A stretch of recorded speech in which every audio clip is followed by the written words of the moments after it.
એટલા માટે ભગવાન શ્રી હરિ કહે છે આવા 32 લક્ષણ યુક્ત મારા મહારાજ જયારે પધાર્યા છે આ લોકને વિશે ત્યારે પણ ગોપાળાનંદ સ્વામીજીવાને મુક્તાનંદ સ્વામીજીને ભગવાન શ્રી ઓળખ આપવી પડી છે. મુક્તાનંદ સ્વામીને ભગવાન શ્રી ભર સભાની અંદર બોલ્યા છે તમને તમારી સામર્થ્યની કઈ ખબર છે ખરી? અને તમને આ તુમડું તૂટી જાય તો તમને સાજું કરતા આવડે ખરું? ત્યારે મુક્તાનંદ સ્વામી કે ના મહારાજ, મને મારી સામર્થ્યની ખબર નથી અને મને તુગડું તૂટે તો સાજું કરતા પણ આવડે નહીં. ત્યારે ભગવાન શ્રી હરિએ એનો મહિમા ગાયો છે.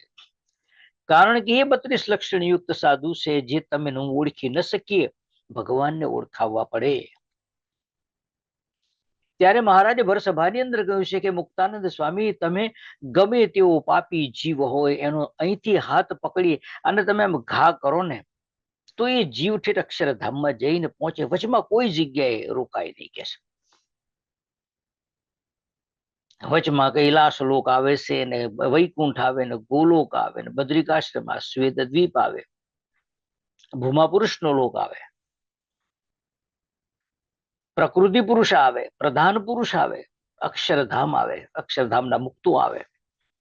મુક્તાનંદ સ્વામીની સામર્થ્યને ભગવાન શ્રી હરિ કહે છે અહીંથી હાથ ઝાલી અને પાપી જીવ, ભગવાનનો ભક્ત નહીં.